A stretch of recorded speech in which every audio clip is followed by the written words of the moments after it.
In three, two. All right, it's time to talk with our featured guest, Barbara Stackhouse. Barb, how's it going? Hey, I'm doing well. Thanks so much for inviting me. No, thank you for having me. For those of you guys who are listening to the podcast, if you go on, just go on the show notes below, or if you're on the YouTube channel, check out the poster in the back. She's from Nashville. She's from Nashville, Tennessee. If you can tell me one thing to try and convince people to be like, gotta visit Nashville, what would it be? I would say the food. It's a foodie town. I mean, we're known for our music, but food is pretty amazing here. Yeah, is country music pretty big out there too? It is, but honestly, you can find any kind of music here pretty much like 24/7, every night of the week. You can Really? find live music. Yeah. Okay. That's my favorite type of music, country music. But I mean, like, that's why Mine I want to too. go visit. You know what I mean? Like to see and Yes. It take is. it. Country music is definitely predominant, but you can find any kind of music. Yeah. No, that's awesome. That's awesome. Awesome, Barb. So tell us a little bit about your past, your present. How did you get to where you are today? Sure. I grew up on a farm out in the country in Indiana with cows and pigs and all that stuff.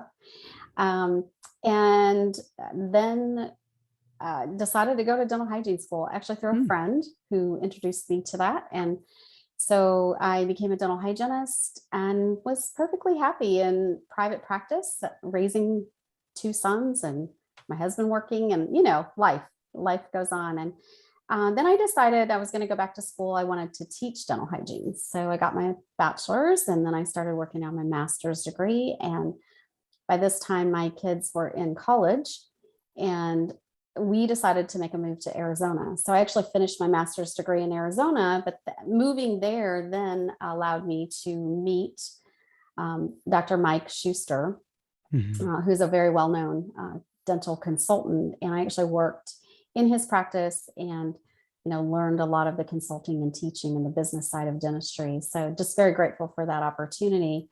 And then after that, kind of going through all of that, I was there like 12 years, I guess. And both of our sons were out of school. They both ended up in Nashville, Tennessee. Hence, we are here.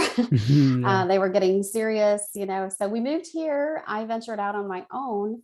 And I actually had a dentist who I was coaching who told me about this book called Profit First, written by Mhm. Mike McAllowitz. So I got a copy of the book, I started reading it, and immediately I knew this was a game changer because it's a behavioral system. I had a system before, but it worked sometimes, and a lot of times it didn't Mhm. on the business side and the finances. And a lot of dentists, they're so busy, so busy working, they don't have time to really dive in and understand the business side. So anyway, Profit First was like a game changer for me. Mhm. I contacted Mike McAllowitz. I said, hey, I am not a CPA. I am not a bookkeeper. I'm a dental hygienist with some experience coaching and understanding the business side of dentistry. I would love to become a Profit First professional. Hmm. And they accepted me. So I studied with him and then went on and studied and became a mastery level Profit First professional. And uh, then was able to write the book, which is on the other side of me on Yeah. the shelf. So that's really been my journey is just through dentistry and being introduced to people. And it's about networking and having, all these opportunities kind of fell into place. So yeah, that's what I do. I help dentists with Profit First. Yeah. So Profit First for Dentists is the book, right? It is. Gotcha. Is it mainly for practice owners or just any? Well, it certainly could help office managers who have a key role in the practice and know the numbers. But honestly, I will tell you, I prefer that the dentist be the one making the decisions and be in control of transferring their money and doing their own profit first, because then they know what's going Mhm. on. Not that they can't have assistance with other things, paying the bills, those kinds of things, but they're banking, they need to do it. So I Yeah. like working directly with the owner. Gotcha. Gotcha. Okay. So let's rewind a little bit. When you worked Sure. for Dr. Mike Schuster, you said you worked for him about 12 years. Mhm. What were some of the main key points that you were able to bring, like systems that you saw, things that you were like, his mindset, wow. And then what were some things where you were like, he changed, it's changed now. things have changed, right? Yeah, certainly that. I would say, number one, understanding structure in a business, the systems side, and knowing how to create systems and teaching teams and dentists to create their own systems, because it can't be a cookie cutter thing. Every Mhm. practice is a little bit different. And I can't write a system for someone else and just say, here, go do it like this. There might be some similarities, things that, could work, but each team needed to write their own systems. And when it's created by the people within, what I learned was they're much more likely to follow through with those. So that's really some of the good things, that just systems really for everything, protocols, systems in your Mhm. practice, and getting the team on board, in the boat rowing in the same direction, right? I think one of the big things that's changed over the years is obviously how insurance reimbursement happens. When insurance first started, it was all indemnity insurance. So Mhm. the dentists weren't really writing off anything. Patients paid the difference. The insurance covered some, and patients paid the difference. And we now know that that's not true in today's world. So most every practice that I work with is dealing with uh, adjustments to their Mhm. production. And then how do we make sure we're profitable when we're having to write off 30% off the top? So those are some things that have definitely changed over the years, that we've had to change things. We've had to look at ways to get around that, um, and help dentists still be profitable. Gotcha. I like that. Well, I kind of want to talk about that in a little bit. Like, how do you make sure that you're profitable when you're writing off quite a bit, right? Mhm. But Yeah. before that, you mentioned about creating systems and having the teams make their own systems. How could you give us like a guideline or step by step, almost kind of like how do you even create your own system? Yeah. Well, I think first you have to understand why you even need the system. Hmm. So the first thing to talk about with the team is, well, why do we even need this? The truth is, we all have systems and a structure in our life. We all have a way that we do things, and so do team members.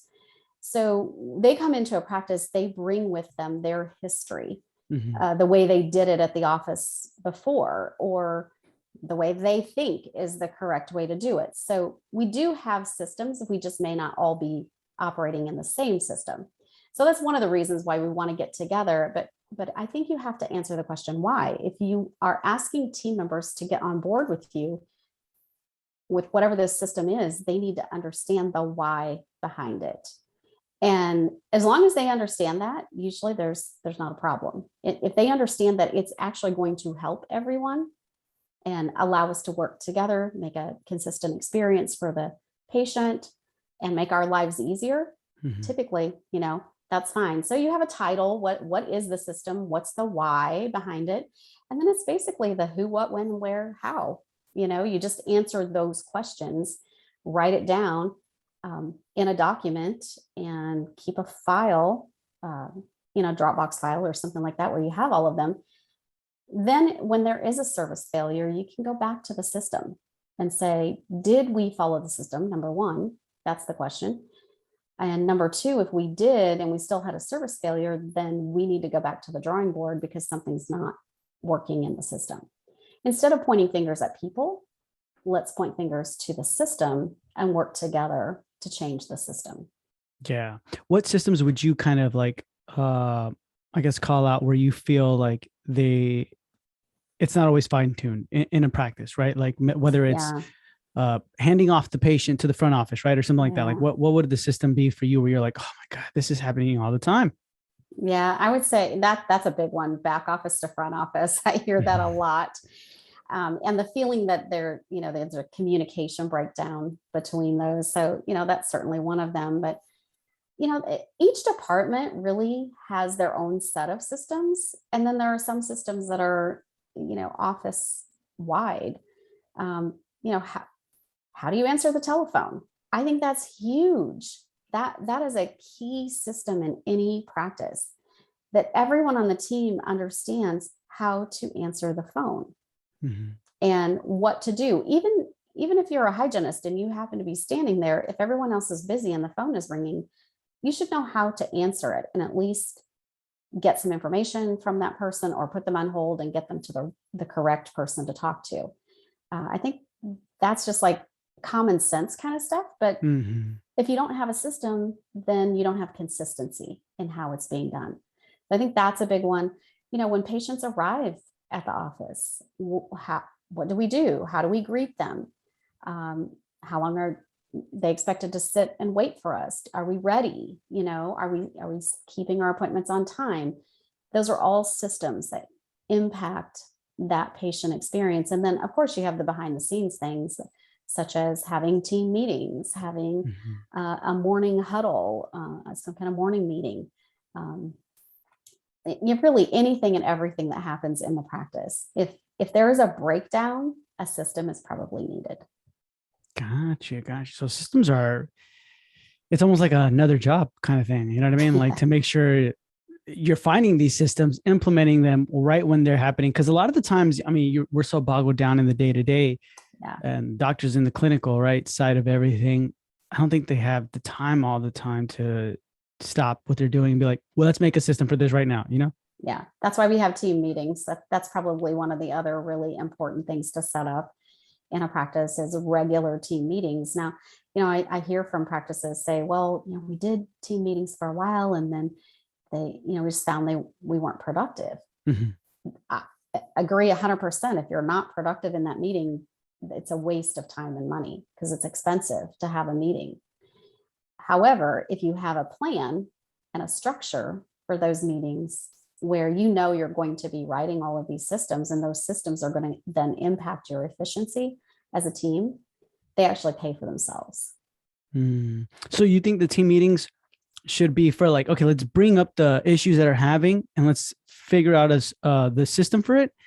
And at that time we create the system, or like throughout the week, or you know what I mean? I think there needs to be a set agenda.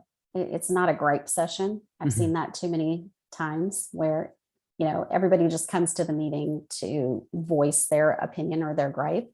That doesn't work either. I think that we have to have a structure and an agenda for that meeting that is planned in advance. Doesn't mean we can't put something on that agenda for the future. We can certainly bring up those things, but we have to plan those talks. And it's not just a gripe session to complain about something, but we come with options and opportunities and ideas to help the team, and that we all can come and communicate together and everyone's voice can be heard. Got you. So then to you, what are some key points that should be in the agenda all the time? Like I've seen some meetings where it's like, all right, let's talk about our wins, right? And then let's talk about our losses. And so what do you think? I think it's nice to share a win. We don't often pat ourselves on the back, or I think it's really nice to recognize a team member who's gone over and above, like, hey, I saw so-and-so do this, thanks for doing that. But yeah, I think, most of the time should be spent like, how are we serving our patients and what can we do better to make their experience more consistent, more in line with the vision of this practice. And, of course, there will be other things that come up, but, just scheduling, all kinds of issues that happen in a practice, and they can be handled in a team meeting if done properly. Gotcha. Okay. So then if we rewind a little bit, you said also profit first is a behavioral system? It is. That's what I love about it. Talk to me about that a little bit more. Yeah. So the difference being, like, if you just kept track of everything on a spreadsheet, that totally makes sense. Like, it should work. Hey, we're going to spend this on this, and we have this much money in the bank, and we can pay our bills, etc. But looking at a spreadsheet doesn't really motivate or change a behavior in how people handle their money or how they behave with their money. The one common denominator for humans in general, this isn't just about dentistry, but all of us, when we want to pay bills or we want to make a purchase, what do? We are so behaviorally inclined to open our online banking, check our bank account and see how much money we have. Mhm. I do it. I mean, Yeah. that's what we do. We look to see, do I have the money to make this purchase? Right. Mhm. So that's a behavior. That is a behavior where we literally log in to our online banking. We've got our smartphones. It takes us all of 1 minute Mhm. Yeah. to log in and see, okay, hey, we can take that vacation, or hey, we can make that purchase, whatever it is. But that's what we do. We open our online banking. So that's the behavior. And what Mike Michalowicz did that was so genius was he realized that that behavior could be capitalized. And if all we had to do was take the money, instead of having one account where everything flowed into that account and flowed out of that account when we paid bills, and there was some confusion as to do we really have that much, or are there bills yet to pay? If you have one account, it's hard to tell really how much do I have. Mhm. And yet we base our decision on what's in the account on that day, knowing that that may not really be true what we have. Yeah. So his genius was, let's create multiple accounts and store the money for a very specific purpose in each of those accounts. So all of the money flows into one account called the income account, but we don't pay any of the bills from that account. Mhm. Once a week, the dentist would, by percentage, allocate and transfer money to 4 other accounts. So we would set up a profit account, hence profit first, and we Mhm. would allocate and transfer to it first, an owner's compensation account, a tax account for the income tax of the owner, and then an operating expense account to pay all of the bills.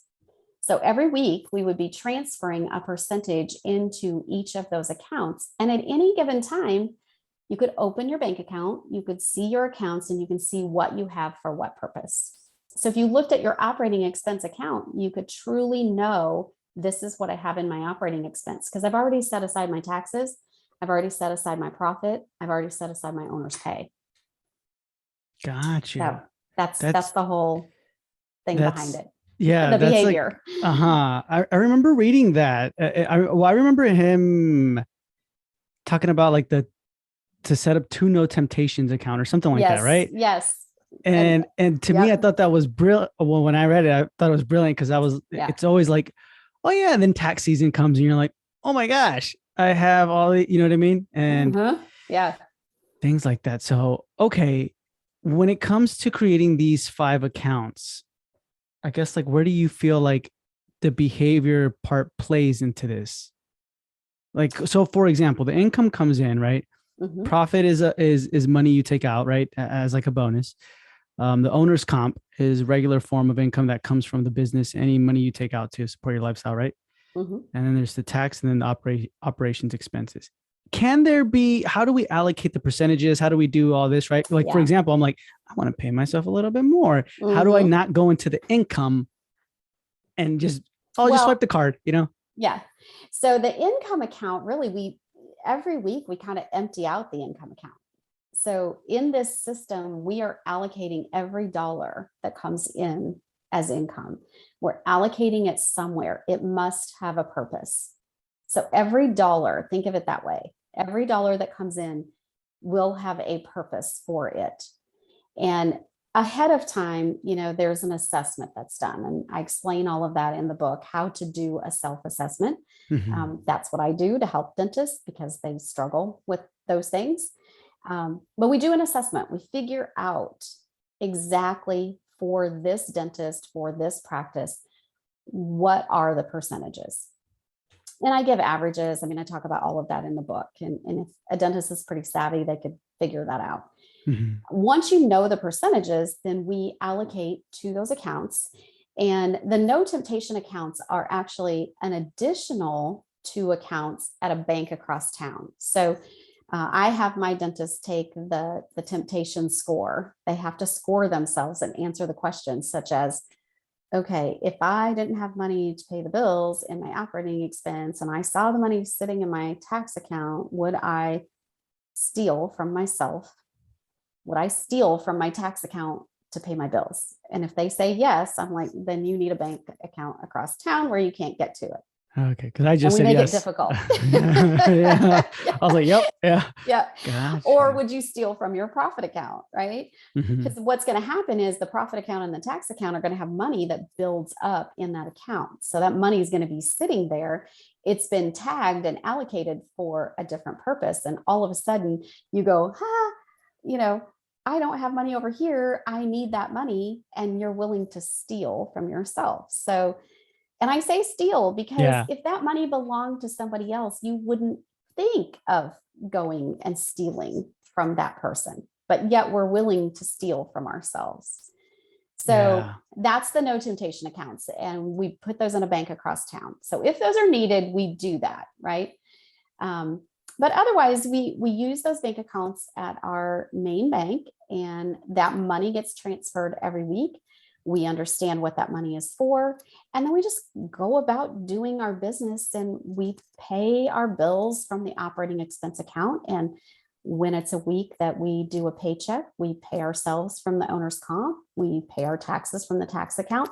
And once a quarter, we get to take a distribution from the profit account as a reward for being the owner of the business. I think to understand that entrepreneurs, especially entrepreneurs like dentists who are the technician in their business as well. And there are other types of businesses the same, but the dentist is a technician. They get paid for being a dentist. And just as if they would work for someplace else, that they were a dentist, they would get paid for being a dentist. But here they are, an owner. They don't necessarily always see the reward. So that profit account and the distribution that comes at the end of the quarter is their pay and their reward for all the risk that they take, all those things that they do as an owner, all that time that is put in behind the scenes. There's a reward for that. And they finally get to see the profit that they so deserve. Gotcha. Okay. Do you find yourself, like, you personally, do you find yourself doing this, like the 5 accounts? Oh Like yeah. that?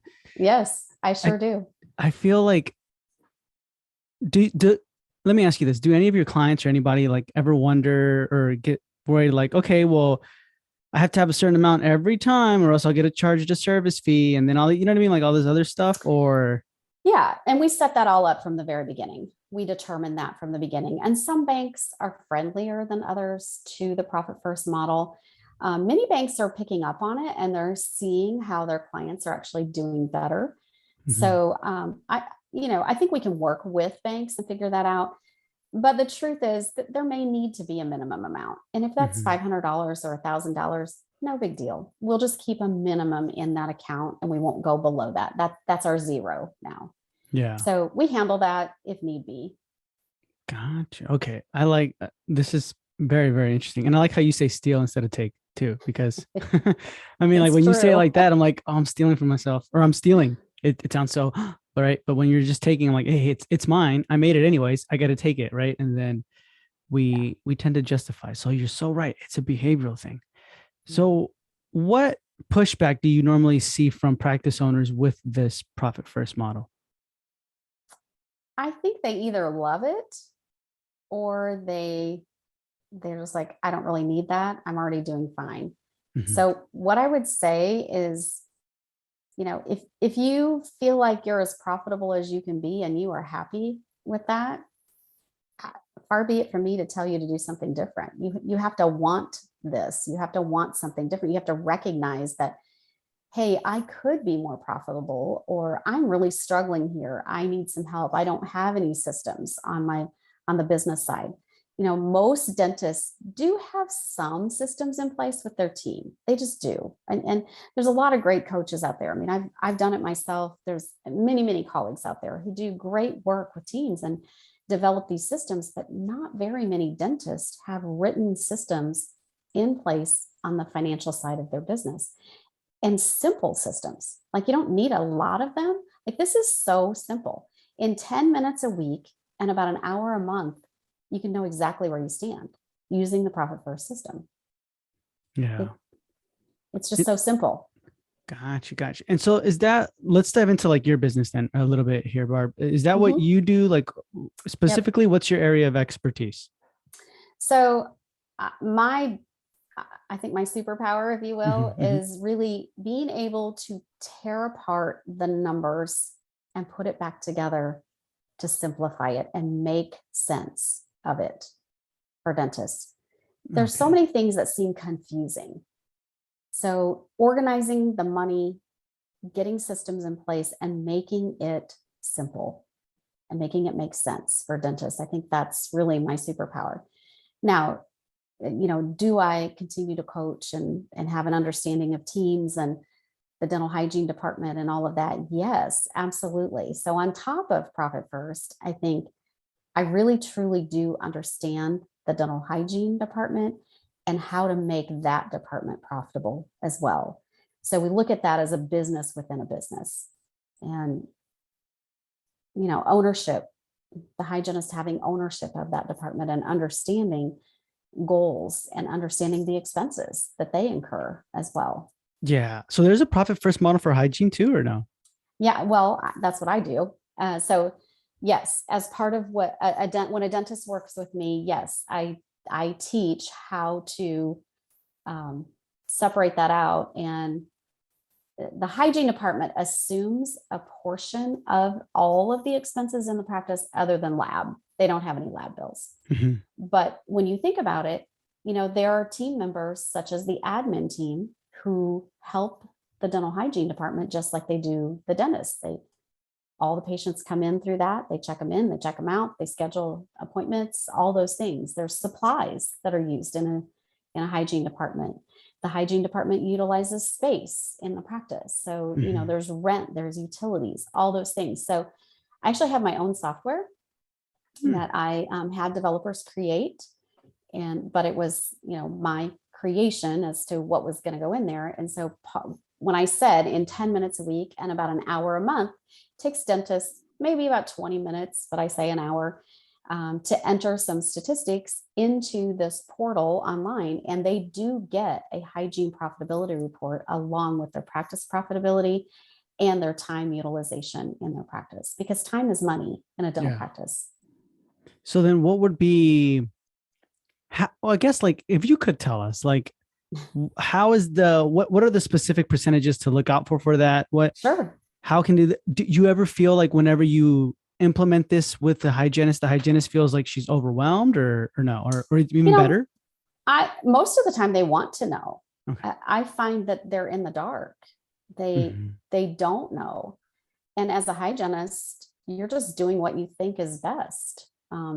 You're following a schedule that someone else created for you, and put patients in there. So once they learn that this can be a tool to be intentional, then and they can actually earn more rewards by being a part of and being responsible for their department. So it goes both ways.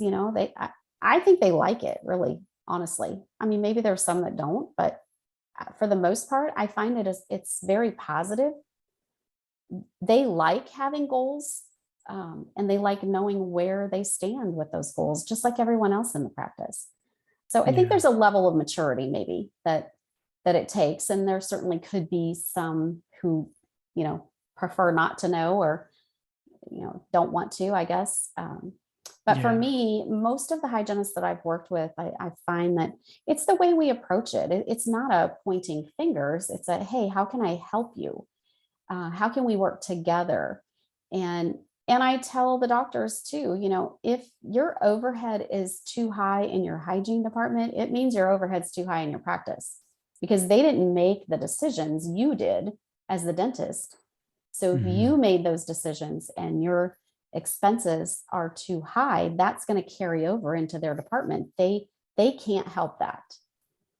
So it's a team effort. It's not just dumping it onto the hygienist. It's really giving them information, but then everybody understanding this is what we need to do. Gotcha. And so the percentages to look out for a hygienist, would that be the kind of like the same percentages overall in the practice too, or Now what they're a is it? little different. I mean, the rule of thumb as far as production goes, and this is just across the board in the industry, is the hygienist is expected to produce 3 times their compensation. So that's just kind of a rule of thumb. Again, depending on the overhead for the practice, and I'll throw out some numbers. If we're talking total overhead, like all of the operating expenses, including loan payments, I include the loan payments in there because that's cash going out the door. This is a cash flow system, cash in, cash out. And for a practice who is contracted with PPO plans, and they're highly dependent on that, I would say the range is going to be, ideally, I like to see about 67% overhead. And again, that includes debt payments. Typically, a lot of times I see 75% and more in those practices. For a practice who is not contracted with insurance companies, we can be anywhere from the 50 to 60% range. It's quite a bit different. So hygienists then would assume a portion of that for their department. Ideally, in an ideal world, the hygienist would produce 3 times their compensation, and we would see about a 15% profit margin in the hygiene department. Got you. Right now, for those who are listening, if they're like, man, we're not, I don't think so. I don't even think we're even touching that. What would be some of the things that we can start doing now to boost our hygiene? I think the very first thing is to sit down and write out what is your mix of services in your hygiene department.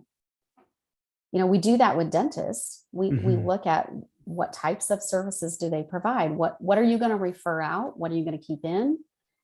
You can do the same with your hygiene department. What are the things that hygienists do?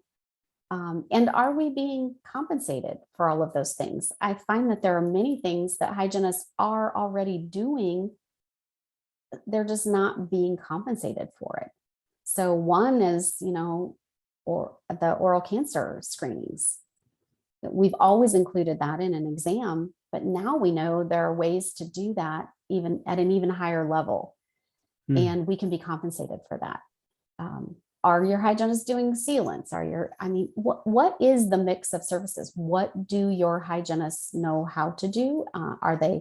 Do we have a periodontal therapy program? Are we keeping that in-house? When do we refer out? Those are all great questions. And, when do we determine if a patient is having periodontal problems again? Let's say they did initially when they came in, and we've had them in periodontal maintenance, and all of a sudden, there's a problem again. Well, do we stop and note that there's a problem and really do therapy, or do we just try to clean their teeth and charge them for a perio maintenance? And yet we didn't really do the service for the patient that we should have.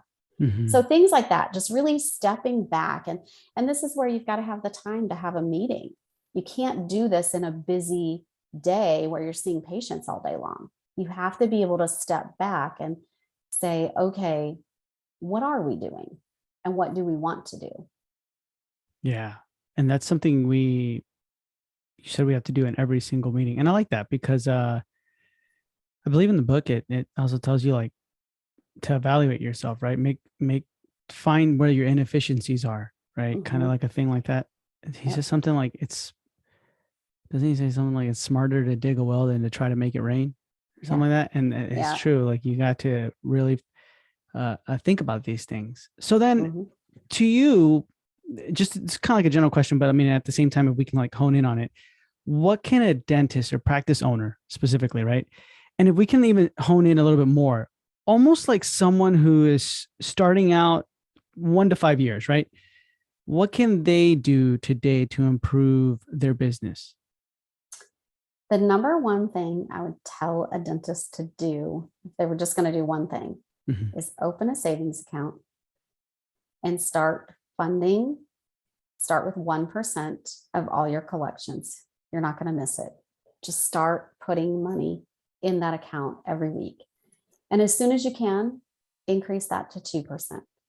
And as soon as you can, increase that to 3%. And just let it grow for a while. Don't worry about those distributions until you get some cash built up for that rainy day fund. Give yourself a cushion. I think that's one of the biggest stressors in dentistry, is worrying about making enough to pay the bills week after week after week. Every week rolls around pretty regular and payroll comes around again. Yeah. And those tend to be stressful weeks for dentists. And if you have a cushion, if you can start setting aside, I guarantee you won't miss 1%. Guarantee. Just set it aside. And then when you get in the habit, it's all about building a habit. It's behavior. And then move it to 2%, and, work your way up. I mean, I actually have a dentist now who's doing 20% every week. Many, many, many who are doing 5 and upwards of 10%. Think about what that means for your business. By doing that, you're automatically saying, I'm not going to spend that money. Whereas if it was in the account before, likely we would have opened the account and said, I have the money there, I'm going to make that purchase. So what it does for us mentally is helps us be more resourceful. We automatically become more frugal when we don't have the money sitting over here in the operating expense account. It's now in the profit account. And when we see that money building up and growing in that profit account, there's that reward there. Like, yes, I'm making headway. Build yourself a rainy day fund, number one. And then, start taking profit distributions too. You can do both.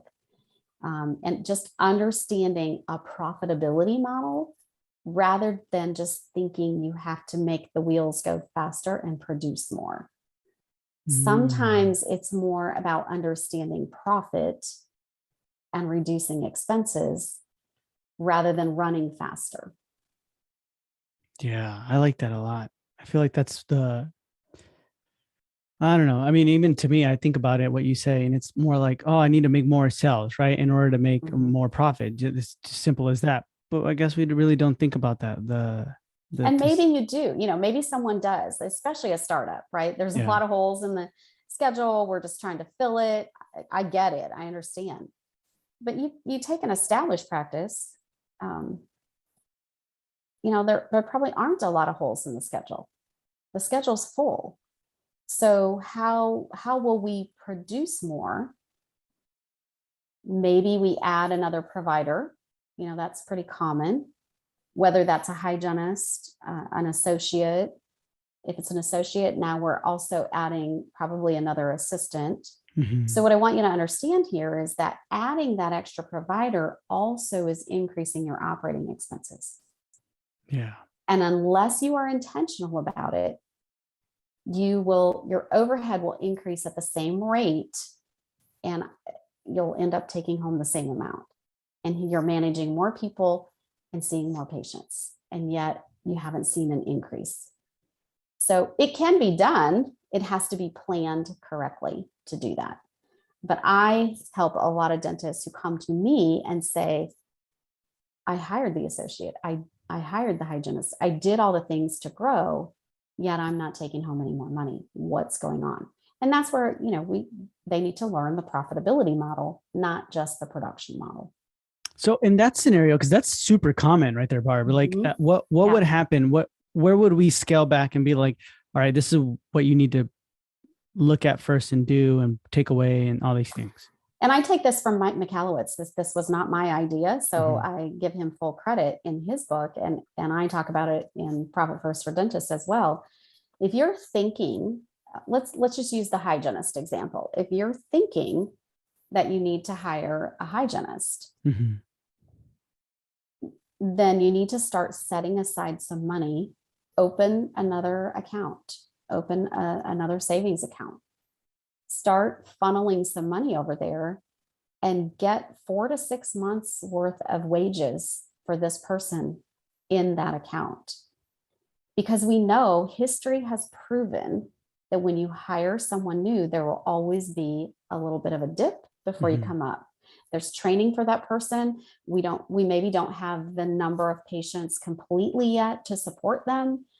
We need to be able to have that money set aside. And if you can do that, If you can start setting that aside and you can still pay your bills, then you'll know, okay, when they come on board, we'll be okay until we see the growth. Gotcha. So start setting money aside for like, so I mean, like that would be everybody. Like if everybody who starts out, they're like, okay, we have just one front office and one, I don't know, Yeah, assistant and me. adding any employee, that's right. And that's what Mike McCallowitz says to do. If you're thinking about hiring another employee, start setting aside some money to see if you can do it. Can you afford that person? Now, obviously, we want that addition of that person to be able to increase our revenue. So it's a catch-22. I get it. We're always going to be working at increasing revenue and decreasing expenses. But here in this situation, we're increasing expenses. We know we're going to have to increase revenue. But until we can make sure that that is consistent, we need the money set aside so that we're not going in the hole. Because here's what happens. The person gets paid. There are other bills that don't get paid. And then we use a credit card. And then the dentist says, oh, I have credit card debt and I can't pay it off. How many times does that happen? Yeah. Gotcha. Okay. And then that's how you won't even have to do that with a separate money that you're setting aside. Okay. Throughout this model, do you ever see like some people who say like, yeah, maybe I can't do an associate. Like I need it so bad, but I can't do it. What would be the second option then? Like, well, I think they can do it eventually. Uh-huh. So what I would say to somebody who's thinking, I really need an associate, you're going to have to put the time in and you're going to be working extremely, it's going to feel extremely hard. Like the wheels are almost falling off because you're putting in a lot of hours. But that's what happens, because then when you hire that associate, you're going to, like, all those patients are going to go over to that associate and it's going to relieve you of the craziness that you've been doing. But you don't want it to impact your income. You don't want to hire an associate and give them part of your patients and now your income goes down. That's what you don't want to happen. So you have to kind of get to a point where you're just like, oh my gosh, this is crazy. It's so busy. I have to have this person. Mm-hmm. And you've been already now setting aside some money for this person, and bingo, it's time. You can do it. And it works. So it's all about thinking through the whole plan and making sure you have the financial resources to do it. Gotcha. Okay, awesome. So now these next questions are just to get into the head of someone who isn't totally involved on the clinical side, right, of dentistry. So from you, Barb, what would you like to see more from a dentist? As far as, well, I guess, just ask me again. I'm not really sure what you're asking. In general, what would you like to see more from a dentist, whether it's from your business standpoint, right? Or whether it's from a patient standpoint where you're like, oh, I wish this was more happening. Yeah. You know what? I would really love to see dentists feel more relaxed and that they could spend more time with their patients. I think they are rushed so much. And a lot of times it's the finances. It's the worry back here on the shoulder saying, hurry up. You only have so much time for this appointment. Mm-hmm. So I feel like they get on, I call it roller skates. I mean, they just feel like they're constantly under pressure. Move to the next room. It's the next patient. I would love for dentists to have peace of mind and be able to relax and know that financially they are okay. And I believe when that happens, then they're more relaxed with their patients. They have, they form those deeper relationships. They take that time with their patients. And to me, that's what dentistry is all about. Doing great dentistry means that you don't have the worry of all that other stuff and you can really focus on the care for that patient. Gotcha. Okay. Yeah, that's true. I mean, especially on like those higher end, like, where they're getting tons and tons of new. I think there would have to be something, an issue there, right? If you feel like, oh, we've been open for over a decade, right? And we're getting 100 new patients every single month or something like that. Something's wrong in the back door, right? Where it's like, where's the retention? Why are you still feeling like this? Yep. Have you noticed that? Well, unless there's 5 doctors in a practice, then you need 100 new patients. So every practice is different. But yes, I think you must monitor the number of new patients coming in, but also how many patients are leaving that are falling out of your recare system with your hygienist. Yeah. So yeah, that has to be monitored. We can't just have people coming in the front door and going out the back, like you said. Mhm. That doesn't grow our practice. Yeah. Gotcha. Okay. Then next question I want to ask you is, what right now do you just hate or dislike about dentistry? um, I feel like many of the pressures are from the lower reimbursement rates Mm. that dentists are facing. And on top of that, the increased cost of supplies. Since the pandemic, we know things have changed. They actually have more things they have to purchase because we have added responsibilities now in protecting our patients and ourselves. So I think it's twofold. I think that, they feel this crunch that, hey, my expenses are going up, and I'm actually bringing home less because of these reimbursements just aren't keeping pace with inflation and the cost of living.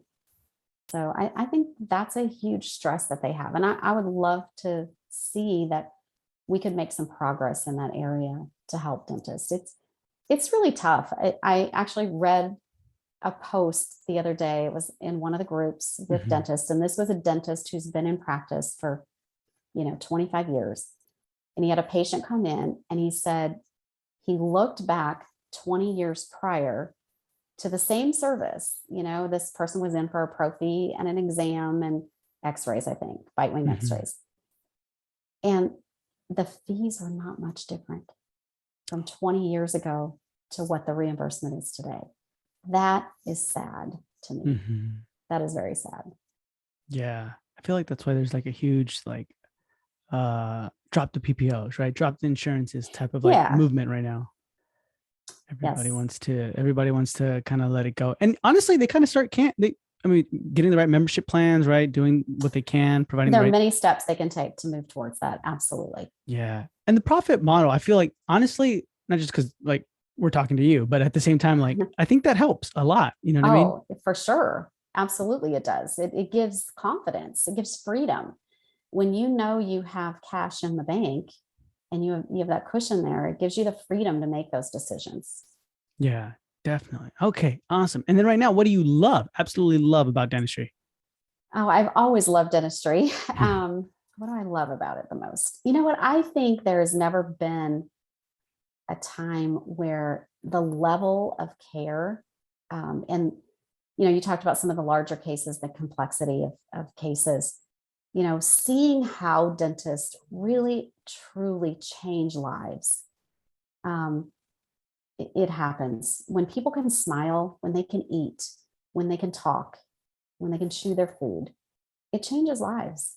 And that's been going on for years and years and years. But I think now more than ever, we have resources like implants, like so many new technologies that help us to deliver this care that is amazing. So I love dentistry and I love how it helps people.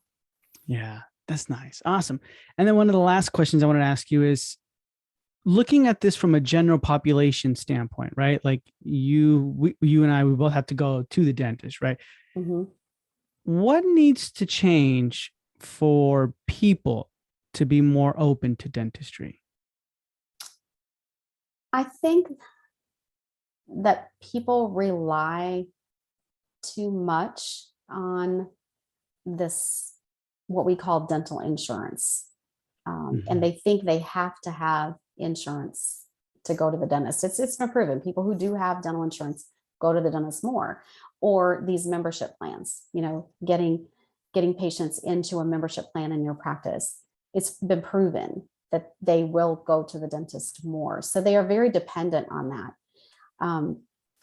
Rather than people just really understanding that if you take the responsibility for the preventive care and you make sure, that's happening, then chances are you're not going to need all of those other things. We're not going to have the problems. So I feel like we've done a disservice because dental insurance is not like medical insurance. You and I know that, but the general public doesn't always understand that dental insurance doesn't operate the same as medical insurance. If you go back in history, insurance was created for catastrophes. And yet still dentistry, dental insurance, they cap it every year at what, $1,000, $1,200. I mean, that's not a catastrophe. That's, pretty much we could come up with that, right? Yeah. That's not a catastrophe. Whereas if you look on the medical side, somebody who's in the hospital, has cancer, those things are big, big, big bills. That's a lot. That's really life altering. And that's why we have insurance. So I just feel like people don't understand what dental insurance is and isn't. And it's not like medical insurance. And honestly, if we all just took responsibility for our own preventive care, I think we'd all be much better. Yeah. Just my opinion.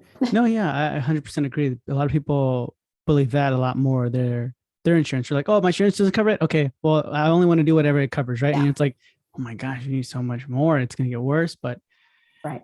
But that's what they believe, right? So no, I get you 100%. Awesome, Barb. Thank you so much for being with us. It was a pleasure. But before we say goodbye, can you tell our listeners where they can find you? Oh, sure. Absolutely. Profitfirstdentist.com is my website. And if you would like to reach out to me and have a conversation, go to call.barbstackhouse.com. Awesome. So guys, that's going to be in the show notes below as always. So feel free to check that out. And Barb, thank you so much for being with us. It was a pleasure, and we'll hear from you soon. All right. Thank you for having me.